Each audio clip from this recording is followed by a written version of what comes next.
चलिए स्टार्ट करते हैं हम लोग pair of linear equation in two variables, जो कि चैप्टर 3 है एनसीईआरटी का क्लास 10।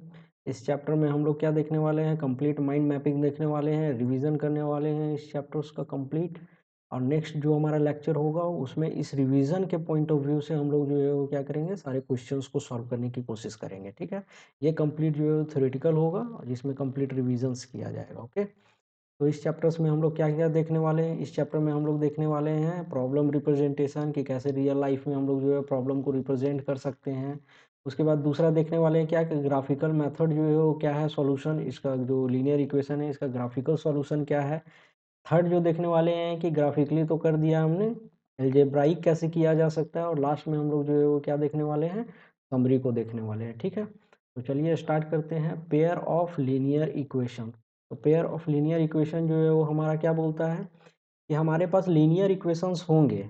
हमारे पास क्या होंगे? लीनियर इक्वेशंस होंगे, जिसमें वेरिएबल्स क्या होंगे? टू होंगे, और दोनों जो है वो क्या होंगे? पेयर में होंगे। जैसे देखिए कि x plus 2y is equals to 4, ये हमारा हुआ क्या कि एक इक्वेशन हुआ। दूसरा यहाँ पे कितने वेरिएबल्स हो गए? x and y। कितने वेरिएबल्स हैं? टू वेरिएबल्स हैं। वेरिएबल्स कितने हैं? टू हैं। x plus 2y is equals to 4 एक इक्वेशन है। और यदि यही हो जाए 2x plus 3y is equals to 6, ये क्या हो गया? दूसरा इक्वेशन हो गया। तो फिर ये क्या हो जाएंगे?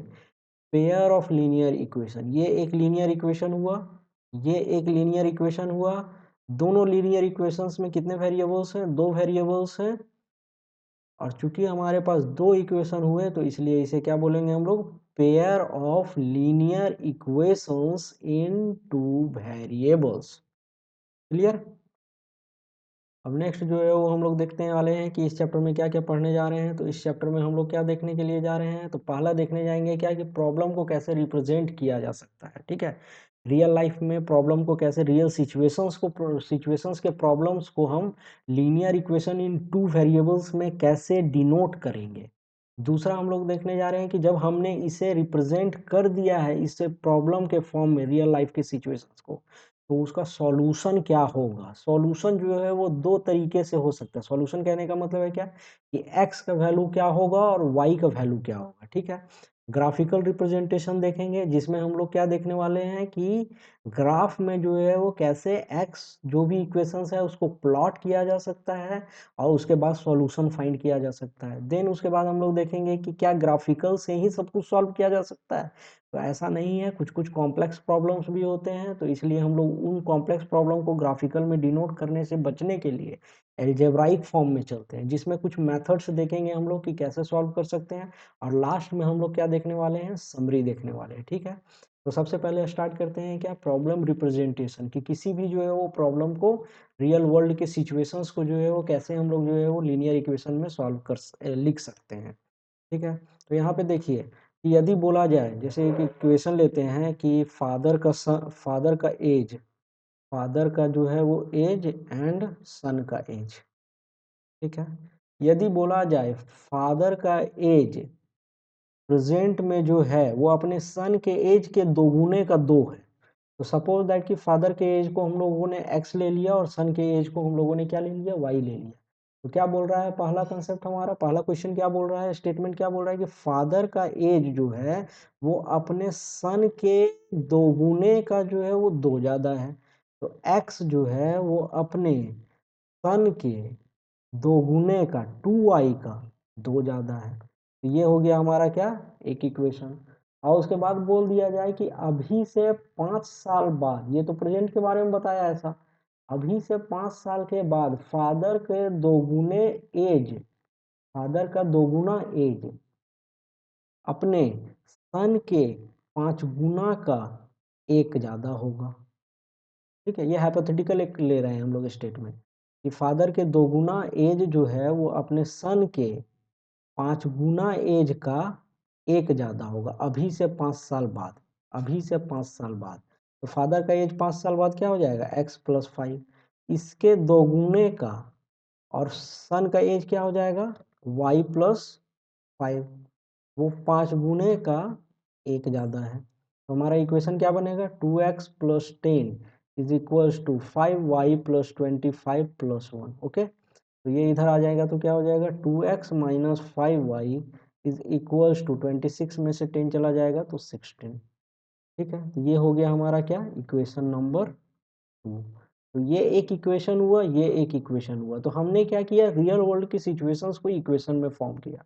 पहला इक्वेशन मेरा क्या हो गया, x plus two y plus two is equals to, ये इक्वेशन 1 हो गया। तो हम क्या करेंगे, तो x minus two y minus two is equals to 0 इस फॉर्म में लिखेंगे, ये इक्वेशन 1 हुआ।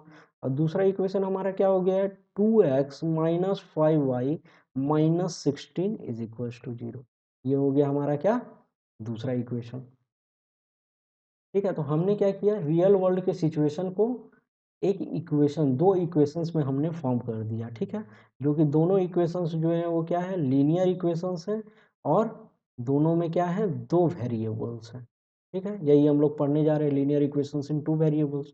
अब इसका जनरल फॉर्म क्या होता है, तो यहाँ पे देखिए कि x के साथ में जो है वो, यहाँ पे x के साथ में कुछ कोफिशिएंट है, y के साथ में कुछ कोफिशिएंट है, और यहाँ पे एक कांस्टेंट टर्म है इक्वल्स टू 0 है। तो जनरल फॉर्म क्या लिखा जाता है, a1x plus b1 plus c1 is equals to 0। दूसरा क्या हो जाएगा equation, a2x plus b2y plus c2 is equals to 0। जैसे यहाँ पे क्या हो जाएगा, इसी इक्वेशन को हमने लिखा है a1x plus b1y plus c1 is equals to 0। दूसरा इक्वेशन को हमने क्या लिखा है, a2x plus b2y plus c2 is equals to 0। तो a1 यहाँ पे क्या हो गया है, 1 हो गया है। a1 जो हो गया, पहले इक्वेशन से कंपेयर करिए तो 1 हो गया। b1 क्या हो गया, -2 हो गया है। और c1 क्या हो गया, -2 हो गया है। ओके, अब दूसरा इक्वेशंस में देखिए, a1 क्या हो गया, 2 हो गया है। a2 क्या हो गया, b2 क्या हो गया, -5 हो गया। और c2 क्या हो गया, -16 हो गया है।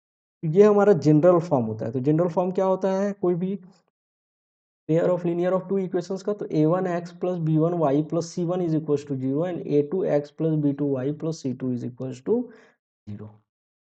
ओके, अब चलते हैं हम लोग दूसरा पे। जब हमने जो है वो इक्वेशन फॉर्म करना सीख गया है, तो ग्राफिकल मेथड्स जो है वो कैसे सॉल्व करेंगे। सॉल्व करना मतलब क्या, कि जो हमने लिखा है a1x plus b1y plus c1 is equal to 0 and a2x plus b2y plus c2 is equal to 0।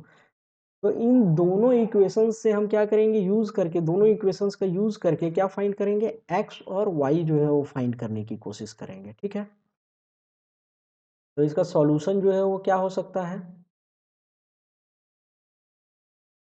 तो देखिए कि जब भी हमारे पास टू इक्वेशंस होंगे, ठीक है, जब हमारे पास टू इक्वेशंस होंगे, ठीक है, जब हमारे पास टू इक्वेशंस होंगे, पहला क्या है हमारा, a1x plus b1y plus c1 is equals to 0। दूसरा क्या है हमारा, a2x plus b2y plus c2 is equals to 0। ये इक्वेशन 1 हो गया, ये इक्वेशन 2 हो गया। तो ग्राफिकल मेथड्स में हम लोग क्या करेंगे, x और y जो है वो करके, जो लाइंस होते हैं, x लाइन और ये y लाइन, जो ग्राफ में लाइन होते हैं, तो इसके थ्रू जो है वो जो भी इक्वेशंस दो दिए हुए हैं उनको ग्राफिकली रिप्रेजेंट करेंगे हम लोग। और उसके बाद देखेंगे कि ये दोनों लाइंस जो है वो आपस में कैसे, आपस में क्या ये इंटरसेक्ट कर रहे हैं, आपस में क्या ये इंटरसेक्ट नहीं कर रहे हैं, या आपस में ये दोनों एक दूसरे के ऊपर में ही ओवरलैप हो जा रहे हैं। इस तरीके के सिचुएशंस आएंगे मेरे पास। ठीक है, जैसे x is equals to Y plus two, ये एक जो है वो इक्वेशन हुआ हमारा। और दूसरा इक्वेशन हो जाए 2x is equals to 3y plus 1।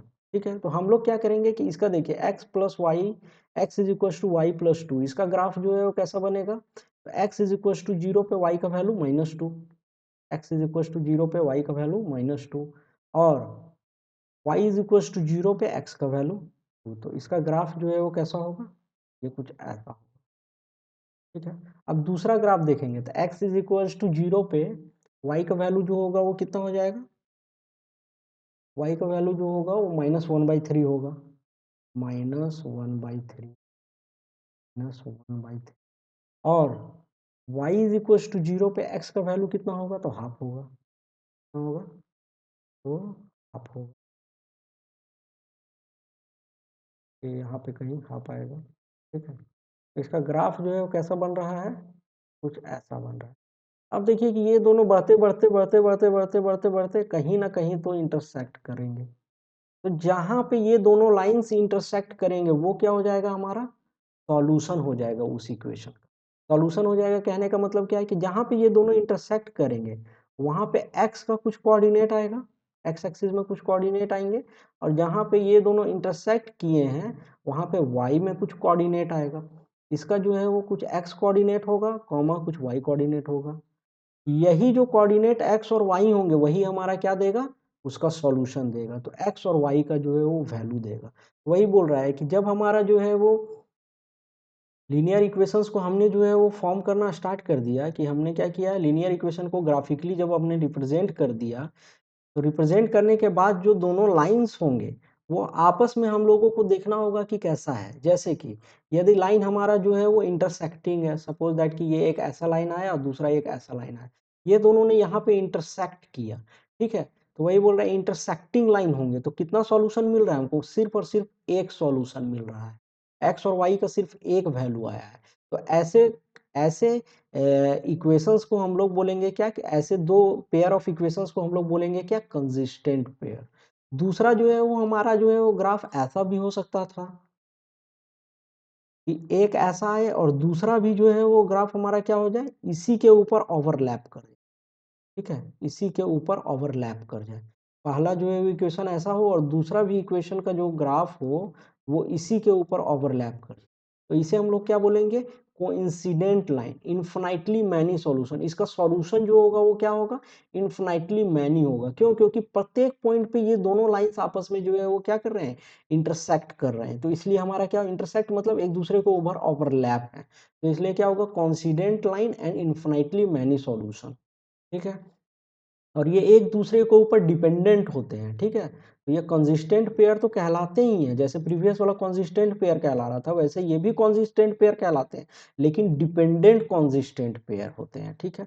और लाइंस हमारा जो है ग्राफ ऐसा भी बन सकता है कि ये एक ग्राफ ऐसा बना है, दूसरा एक ग्राफ जस्ट इसके पैरेलल में बन रहा हो, ठीक है। एक इक्वेशन का ग्राफ जो है हमने दिया तो ऐसा बना, और दूसरे इक्वेशन का भी ग्राफ हमारा ऐसा बना, तो ये हमारा क्या हो जाएगा, पैरेलल लाइंस हो जाएंगे। और पैरेलल लाइंस हो गए हैं तो क्या ये एक दूसरे के ऊपर कहीं कट कर रहे हैं, ये आगे ऐसे ही चलता जाएगा, ये भी ऐसा ही चलता जाएगा, ये भी ऐसा ही चलता जाएगा, और ये भी ऐसा ही चलता, तो दोनों एक दूसरे के ऊपर कहीं कभी भी कट नहीं कर रहे हैं, तो इसलिए ये क्या कहलाएंगे कि इसका कोई सॉल्यूशन नहीं होगा, has no solution and inconsistent pair, ठीक है। कंसिस्टेंट कहने का मतलब है क्या, कि दोनों जो हमारा इक्वेशन आया उसका कोई ना कोई सॉल्यूशन होगा, या तो यूनिक सॉल्यूशन होगा या फिर इन्फिनाइटली मैनी सॉल्यूशन होगा, इन्फिनाइट सॉल्यूशन होगा। और इनकंसिस्टेंट कहने का मतलब है क्या, कि दोनों इनकंसिस्टेंट पेयर कहने का मतलब क्या है, कि कोई सॉल्यूशन नहीं है, हैज नो सॉल्यूशन, ठीक है। तो कोई भी लीनियर पेयर हो जो कि a1x plus b1y plus c1 is equal to 0 और a2x plus b2y plus c2 is equal to 0 के फॉर्म में हो, और दोनों का कोई सॉल्यूशन ना हो, तो वो दोनों क्या कहलाएंगे, इनकंसिस्टेंट पेयर कहलाएंगे। यदि कोई सॉल्यूशन हो या तो यूनिक या तो इन्फिनिटली मैनी, तो दोनों हमारे क्या कहलाएंगे, कंसिस्टेंट पेयर कहलाएंगे, ठीक है। तो हम लोगों ने ये जो है वो देखा कि ग्राफिकल मेथड से जो है वो कैसे हो सकते हैं।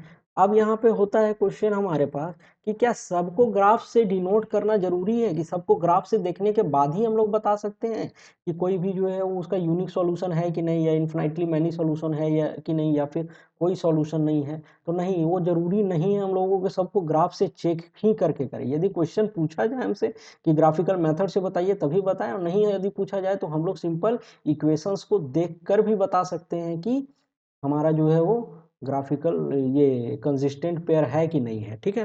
तो कैसे देख करके बता देंगे, तो हमारे पास क्या है, दो इक्वेशन है, a1x plus b1y plus c1 is equal to 0, और दूसरा इक्वेशन क्या है, a2x plus b2y plus c2 is equal to 0, ठीक है। तो यहाँ पे ये हम लोगों को देखना है कि इसके जो कॉफिशियंट्स हैं, वेरिएबल्स के जो कॉफिशियंट्स हैं, a1 b1 b2, a1 b1 c1 और a2 b2 c2, इनको कंपेयर करेंगे हम। यदि a1 by a2 is not is equal to b1 by b2 हो जाए, ठीक है, a1 by a2 is not is equal to b1 by b2 हो जाए, तो हम क्या बोलेंगे कि ये कंसिस्टेंट पेयर है और इसका क्या है, यूनिक सॉल्यूशन है। दूसरा हम लोग क्या देखेंगे कि a1 by a2 is equals to b1 by b2 हो जाए, is equals to c1 by c2 हो जाए, तो क्या बोलेंगे इसे, ये जो है वो ओवरलैपिंग इक्वेशंस है, ये जो है वो क्या है, ओवरलैपिंग इक्वेशंस है और इनका मैनी सॉल्यूशंस है। एक दूसरे के ऊपर जो है लाइंस क्या कर जा रहे हैं, ओवरलैप कर जा रहे हैं। यहाँ पे क्या कर रहे थे, लाइन दो एक दूसरे को कट कर रहे थे, इंटरसेक्टिंग कर रहे थे, इसलिए यहाँ पे क्या निकला, unique solution, not is equal to जब रहे तब यूनिक सॉल्यूशन। और जब ये तीनों बराबर हो जाए तो हम क्या बोलेंगे कि लाइंस जो है एक दूसरे के ऊपर ओवरलैप कर जा रहे हैं। जैसे ही ओवरलैप करेंगे तो कंसिस्टेंट पेयर तो कहलाएंगे ही, लेकिन इनका सॉल्यूशन जो होगा वो क्या होगा, मैनी सॉल्यूशन। मतलब हर एक सॉल्यूशन पे एक्स और वाई के हर एक वैल्यू पे दोनों का दोनों इक्वेशन सेटिस्फाई कर जाएंगे, ठीक है। तो इन्फिनाइटली मैनी सॉल्यूशन हो जाएगा, ठीक। और लास्ट हमारा जो होता है इनकंसिस्टेंट पेयर, तो इसमें क्या हो जाता है, A one by A two is equals to B one by B two होगा, but not is equals to C one by C two होगा। जैसे एक इक्वेशन देखते हैं, X plus two Y plus four is equals to zero, X two X plus four Y plus six is equals to zero. तो यहाँ पे देखिए A one by A two करेंगे तो क्या निकलेगा, ए one by A two one by two is equals to B one by B two two by four, तो is equals to two by four को वन बाई टू लिख सकते हैं। तो देखिए यहाँ पे A one by A two is equals to B one by B two है, लेकिन अब देखेंगे लास्ट वाला क्या, फोर बाई सिक्स जब करेंगे तो क्या आ जाएगा हमारा, दो बाई तीन। A one by A two is equals to B one by B two तो है, लेकिन not is equals to C one by C two है। तो ये इस तरह का जो हमारा दोनों इक्वेशन हुआ, इस दो इक्वेशंस के क्या हो गए, कोई सॉल्यूशन नहीं निकलेंगे, नो सॉल्यूशन, ओके। और ये हमारे क्या कहलाएंगे, इनकंसिस्टेंट पेयर कहलाएंगे, ठीक है, कि कंसिस्टेंट नहीं है, इनकंसिस्टेंट पेयर कहलाएंगे। वही हमारा A one by A two, ये यदि equation x plus two Y plus four और two X plus four Y, यहाँ सिक्स के जगह पे एट रहता, यदि एट रहता तो हमारा क्या हो जाता, half is equals to half is equals to four by eight, जो कि वैल्यू क्या आ जाता, हाफ। तो ये क्या कहलाता, तीनों बराबर है, तो इस केस में क्या कहलाते, कोइंसिडेंट लाइन कहलाते, इन्फिनाइटली मैनी सॉल्यूशंस होता, ठीक है। और यहीं पे one by two is equals to ये थ्री बाई फोर हो जाता, तो one by two is equals to three by four, दोनों बराबर नहीं है, तो ये क्या कहलाते हैं उस केस में, यूनिक सॉल्यूशन। कंसिस्टेंट पेयर तो कहलाते दोनों इक्वेशन, लेकिन क्या क्या होता है इनका, यूनिक सॉल्यूशन होता, ओके। अब हम लोग जो है वो नेक्स्ट देखते हैं, तो ये जो हमारा ग्राफिकल मेथड है, क्या हम लोग ये सब में सॉल्व कर सकते हैं, सब तरीके के क्वेश्चंस को सॉल्व कर सकते हैं ग्राफिकल मेथड से, सॉल्व कर सकते हैं, लेकिन हम लोगों को थोड़ा लेंदी पड़ता है, कब, जब हमारा जो है वो ये इंटीजर फॉर्म में ना हो, A one X plus B one Y plus C one is equal to zero. तो इसे इस तरीके के इक्वेशन को कैसे सॉल्व करते हैं, तो हम लोग जो है वो एक जो है वो डब्बा लेते हैं, टेबल लेते हैं, एक्स और वाई लिखते हैं, और यहाँ पे एक्स का कुछ वैल्यू लिखते हैं और वाई का वैल्यू फाइंड करने की कोशिश करते हैं, फिर एक्स का कुछ वैल्यू लिखते हैं और वाई का वैल्यू फाइंड करने की कोशिश करते हैं, और उसे फिर उस कोऑर्डिनेट के अनुसार एक्स और वाई का एक ग्राफ निकालते हैं। उसी प्रकार दूसरा इक्वेशन भी जो होता है, उससे हम लोग क्या करते हैं, एक जो है वो ग्राफ फॉर्म करने की कोशिश करते हैं, ड्रॉ करते हैं एक लाइन, ठीक है। तो x और y का टेबल के फॉर्म में तब निकालना आसान होता है जब हमारे पास क्या हो, x और y का वैल्यू इंटीजर में आए, जैसे एक दो तीन जीरो माइनस एक माइनस दो, इस तरीके का आए। लेकिन वैसा कब, जब हमारे पास जो है वो वन बाई थ्री आ जाए, टू बाई फाइव आ जाए, 0.767, ऐसे करके कुछ एक्स का वैल्यू आने लगे, एक्स के करस्पॉन्डिंग में वाई का कुछ वैल्यू आने लगे, तो उसे ग्राफ में डिनोट करना थोड़ा मुश्किल होता है। इसलिए हम लोग क्या करते हैं कि सभी क्वेश्चंस को ग्राफिकल फॉर्म में जो है वो बनाने की कोशिश नहीं करते हैं, उसके लिए हम लोग फिर लाते हैं क्या, एल्जेब्राइक मेथड लेकर के आते हैं, ठीक है। अब एल्जेब्राइक मेथड कहने का मतलब है क्या, कि ग्राफिकल हम लोगों ने पढ़ लिया, तो अब हम लोग देखेंगे क्या कि इसे एल्जेब्रा के फॉर्म में कैसे सॉल्व किया जा सकता है। जो हमारे पास पेयर ऑफ लीनियर इक्वेशंस हैं, two pair of linear equations हैं, pair of linear equations in two variables हैं, तो इसे एल्जेब्राइक फॉर्म में कैसे हम लोग जो है वो सॉल्व कर सकते हैं। एल्जेब्राइक फॉर्म में जो है वो दो मेथड से सॉल्व किया जाता है, पहला होता है सब्स्टिट्यूशन मेथड और दूसरा होता है हमारे पास एलिमिनेशन मेथड, ठीक है। पहला क्या है हमारे पास, सब्स्टिट्यूशन मेथड, और दूसरा है एलिमिनेशन मेथड, ठीक है। तो पहले हम लोग पढ़ेंगे क्या, सब्स्टिट्यूशन मेथड के थ्रू जो है वो हम लोग कैसे सॉल्व करते हैं पेयर ऑफ लीनियर इक्वेशंस को, और उसके बाद फिर देखेंगे हम लोग क्या एलिमिनेशन मेथड के थ्रू कैसे सॉल्व करते हैं, ठीक है। तो सब्स्टिट्यूशन मेथड यहीं पे आ जा रहा है हमारा क्या, कि कुछ ये हमारे पास जो होगा पेयर ऑफ लीनियर इक्वेशन होंगे, उसे हम लोग क्या करेंगे, सब्स्टिट्यूट करके जो है वो फाइंड करने की कोशिश करेंगे, ठीक है। जैसे एक लीनियर इक्वेशन है हमारे पास, क्या, x plus 2y minus 4 is equal to 0, और दूसरा लीनियर इक्वेशन है क्या हमारे पास, 2x plus y minus 2 is equal to 0। ठीक है, तो यहाँ पे देखिएगा 1/2 है और 2/1 है, दैट मीन्स कि नॉट इज इक्वल टू 0, तो यूनिक सॉल्यूशन इसका निकलने वाला है। इन दोनों इक्वेशंस के क्या है, यूनिक सॉल्यूशन निकलने वाला है। तो सब्स्टिट्यूशन वाले में हम लोग क्या करेंगे कि x का वैल्यू या फिर y का वैल्यू किसी दोनों में से किसी एक वेरिएबल के टर्म में लाएंगे। तो देखते हैं x का ही, x को y के फॉर्म में लिखेंगे, तो x is equal to y के फॉर्म में क्या हो जाएगा, y माइनस 2y। पहला इक्वेशन से हमने क्या किया है कि x का वैल्यू फाइंड किया y के टर्म में, तो ये 4 उधर चला गया और ये प्लस 2y माइनस 2y हो गया। x इज इक्वल टू क्या आया, 4 माइनस 2y। अब इससे हम लोग क्या करेंगे, इस इक्वेशन में जहां x का वैल्यू है वहां पे सब्स्टिट्यूट करेंगे। तो यहाँ पे देखिएगा x का वैल्यू y के टर्म में है, तो x जब यहाँ सब्स्टिट्यूट करेंगे तो कंप्लीट इक्वेशन मेरा क्या आएगा, y के टर्म में आएगा और y का वैल्यू हम लोग फाइंड कर लेंगे। तो देखते हैं सब्स्टिट्यूट करके, तो 2 इंटू एक्स के जगह पे क्या हो जाएगा, 4 minus 2y plus y minus 2 is equal to क्या होगा, 0 हो जाएगा। तो हो जाएगा मेरा 8 minus 4y plus y minus 2 is equal to 0। तो कितना हो जाएगा यहाँ पे, 6 minus 3y is equal to 0। तो y इज इक्वल टू कितना हो जाएगा, 2 हो जाएगा। अब जो यहाँ पे y का वैल्यू 2 आया है, ये कौन से इक्वेशन में हमने x का वैल्यू सब्स्टिट्यूट करा, इक्वेशन नंबर 2 में हमने x का वैल्यू सब्स्टिट्यूट करा।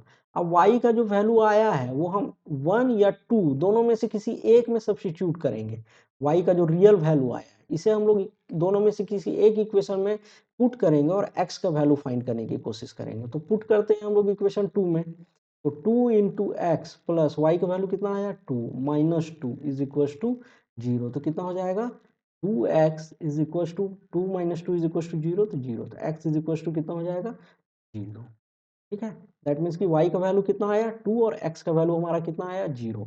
तो समझ में आया कि सब्स्टिट्यूशन मेथड में हम लोग क्या करते हैं, सब्स्टिट्यूशन मेथड में किसी एक वेरिएबल को दूसरे वेरिएबल के टर्म में लाते हैं, पहले इक्वेशन से, और दूसरे इक्वेशन में जो भी हमारा x या y का वैल्यू आया है उसको हम लोग क्या करेंगे, दूसरे इक्वेशन में पुट करेंगे, दैट मीन्स सब्स्टिट्यूट करेंगे। ठीक है, तो express one variable y in terms of x या फिर x in terms of y, substitute value into the other equation and solve x या फिर y, substitute x back to find y, कि हमने क्या किया है, y को लिया था तो y को हमने बैक सब्स्टिट्यूट करेंगे और x का वैल्यू फाइंड करेंगे। अब यहाँ पे जो है वो दो स्पेशल केस आ जाते हैं सब्स्टिट्यूशन मेथड में। सब्स्टिट्यूशन मेथड में जैसे हम लोगों ने देखा है क्या कि कोई भी इक्वेशन के यूनिक सॉल्यूशन होंगे, कोई इक्वेशन के जो है वो इन्फिनिटली मैनी सॉल्यूशंस होंगे, और किसी इक्वेशंस के कोई सॉल्यूशंस होंगे ही नहीं। तो ये सब्स्टिट्यूशन मेथड से हम लोग कैसे फाइंड करेंगे, तो सपोज दैट कि इक्वेशन जो है वो मेरा क्या हो जाता है, 2x plus 3y is equal to 9। अभी ऐसा भी केस आएगा, 2x plus 3y is equal to 9, पहला इक्वेशन है, और दूसरा इक्वेशन हमारा क्या हो जाता है, 4x plus 6y is equal to 18। ठीक है, तो हम क्या करते हैं, 2x का वैल्यू निकालते हैं। पहले इक्वेशन से हम क्या करेंगे, पहला हमने क्या पढ़ा है कि पहले इक्वेशन से x या y का वैल्यू जो है वो किसी दूसरे वेरिएबल्स में निकालिए। तो x को जो है y के टर्म में निकालते हैं, तो क्या करेंगे, x को y के टर्म में निकालेंगे तो 2x is equal to 9 minus 3y। तो x इज इक्वल टू कितना हो जाएगा, 9 माइनस 3y डिवाइडेड बाई 2। अब इसे हम लोग बैक सब्स्टिट्यूट किस में करेंगे, 4x प्लस 3y में। x का जहां वैल्यू है वहां पे क्या हम लोग रखेंगे, 9 minus 3y divided by 2 plus 6y is equal to 18। ठीक है, अब यहाँ पे देखिए 2 से 2 कट गया तो कितना हो जाएगा, 18 minus 6y plus 6y is equal to 18, is equal to 18। ये और ये कट गया, अब वैल्यू हमारा क्या है, 18 इज इक्वल टू 18। अब ये क्या हो गया, ये बता रहा है कि हमारा जो है यदि इस तरीके का केस आए कि हमारा x और y, यहाँ पे आना क्या चाहिए था, y का कुछ वैल्यू निकलना चाहिए था, तो y ही तो कट गया, बचा क्या, सिर्फ constant is equal to constant.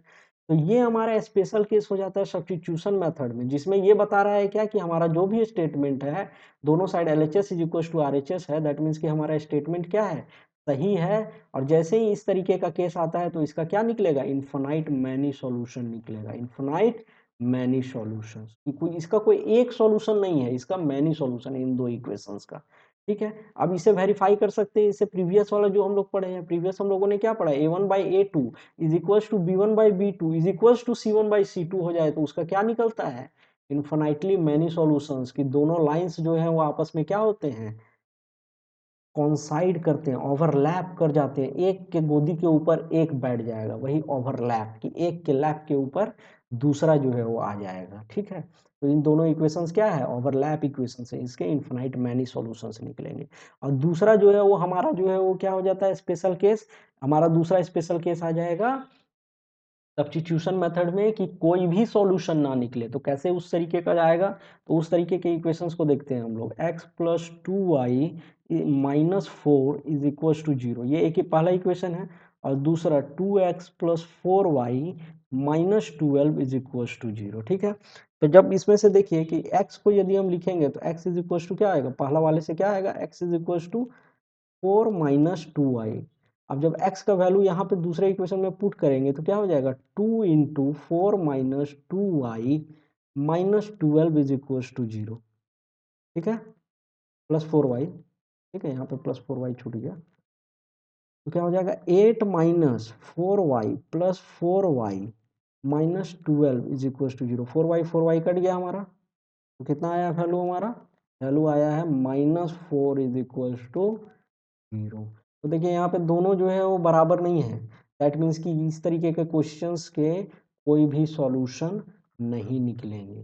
ठीक है, यदि इस तरीके का सब्स्टिट्यूशन में हमारा आ जाए कि कोई एक पहला कांस्टेंट दूसरे कांस्टेंट के LHS not is equal to RHS है, एक्स वाई के टर्म में तो आएगा ही नहीं, और नहीं आने के बाद यदि एलएचएस और आरएचएस में कांस्टेंट्स जो है दोनों बराबर नहीं होते हैं, तो उस तरीके का स्टेटमेंट्स हमारा फॉल्स स्टेटमेंट्स है और इसका कोई भी सॉल्यूशन नहीं निकलेगा। ठीक है, और इसे हम लोग वेरीफाई कर सकते हैं कैसे, तो देखिए a1/a2 is equal to b1/b2 है, लेकिन not is equal to c1/c2 है, तो देखिए 1/2 is equal to 2/4 is equals to -4/-12। अब देखेंगे कि क्या बराबर है, तो 1/2, ये भी 1/2 होगा, लेकिन ये जो है वो 1/3 हो जाएगा, तो a1/a2 is equals to b1/b2 is not is equals to c1/c2 है।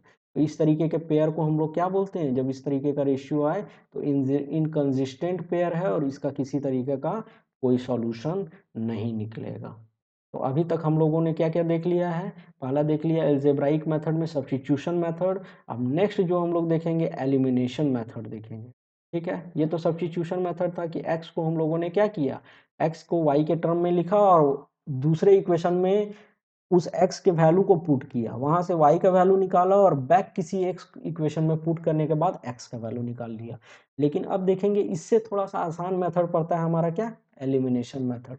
एलिमिनेशन मेथड में हम क्या करेंगे, एलिमिनेट करने की कोशिश करेंगे, जैसे x plus 2y plus 4 is equal to 0 और 2x plus 3y plus 6 is equal to, या फिर 8 is equal to 8 is equal to, या फिर इसे 6 करते हैं, 6 इज इक्वल टू 0। ठीक है, इक्वल टू क्या बोला, 6 इज इक्वल टू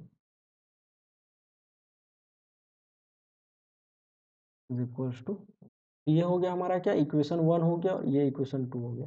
तो एलिमिनेशन मेथड में हम लोग क्या करेंगे, एलिमिनेट करने की कोशिश करेंगे, या तो x को या तो y को। तो इस इक्वेशन में ऐसा कौन सा टर्म से मल्टीप्लाई कर दिया जाए इस इक्वेशन को कि दोनों को घटाने पे या तो x या तो y जो है वो हमारा एलिमिनेट हो जाएगा। तो सबसे पहले हम देखते हैं कि x को ही फोकस करते हैं, तो क्या मल्टीप्लाई कर दें x में कि ये दोनों घट करके 0 हो जाए, तो 2 से मल्टीप्लाई कर देते हैं, तो इक्वेशन मेरा क्या बन जाएगा, 2x plus 4y plus 8 is equal to 0। पहला इक्वेशन मेरा ये बन गया, और दूसरा इक्वेशन में क्या है, 2x plus 3y plus 6 is equal to 0। ठीक है, अब दोनों को घटा देंगे हम लोग, अब दोनों को घटा देंगे तो ये 2x और 2x कैंसल आउट हो जाएगा, 4y में से 3y जाएगा तो y होगा, और 8 में से 6 चला जाएगा तो कितना हो जाएगा, 2 इज इक्वल टू 0। तो y का वैल्यू कितना आया मेरा, -2 आया। अब जैसे ही y का वैल्यू आ गया तो किसी एक इक्वेशन में हम लोग क्या करेंगे, y का वैल्यू पुट कर देंगे, या तो 1 या 2 में, तो हम क्या करेंगे, y का वैल्यू पुट कर देते हैं इक्वेशन 1 में, तो क्या हो जाएगा, x प्लस 2 इंटू वाई का वैल्यू क्या है, -2 प्लस 4 इज इक्वल 0। तो कितना हो जाएगा, x -4 + 4 इज इक्वल टू 0। -4 + 4 खत्म, तो x इज इक्वल टू कितना वैल्यू निकला हमारा 0। तो यही होता है एलिमिनेशन मेथड। एलिमिनेशन मेथड में हम लोग क्या करते हैं, multiply equation by constant to equalize one variable coefficient, कि किसी एक इक्वेशन के कोफिशिएंट को हम लोग क्या करते हैं, बराबर करने की कोशिश करते हैं। ऐड और subtract equation two eliminate one variable, दोनों को ऐड या सब्ट्रैक्ट करेंगे सो दैट कि कोई एक इक्वेशन वेरिएबल जो है मेरा क्या हो जाए, एलिमिनेट हो जाए, खत्म हो जाए। Solve the resulting single variable, उसके बाद जो भी आया y + 2 = 0, ये सिंगल वेरिएबल हुआ, इसको हम लोगों ने क्या किया, सॉल्व किया। Substitute value back to find the other variable. y का जो वैल्यू निकला इसी लीनियर इक्वेशन को सॉल्व करने के बाद, सिंगल वेरिएबल वाले को, इसको हम लोग किसी एक इक्वेशन में पुट करेंगे बैक, और उसके बाद हम लोग क्या करेंगे, उससे x का वैल्यू फाइंड करेंगे। और ये कहाँ पे यूज होता है, सब्स्टिट्यूशन मेथड या एलिमिनेशन मेथड कहाँ यूज होता है, तो नॉन इंटीग्रल कोऑर्डिनेट्स जो होते हैं, यदि इक्वेशंस के हो तो उस केस में इसका यूज किया जाता है। नॉन इंटीग्रल कोऑर्डिनेट कहने का मतलब है क्या, कि जब आप ग्राफिकल मेथड में आपके पास जो है इंटीजर्स ना हो, समझे, उस तरीके के केस में हम लोगों को सब्स्टिट्यूशन और एलिमिनेशन, दैट मीन्स कि ग्राफिकल मेथड आपको थोड़ा लेंदी पड़ रहा है, तो उस केस में हम लोग इस तरीके के क्वेश्चंस को सॉल्व करने की कोशिश करते हैं। ठीक है,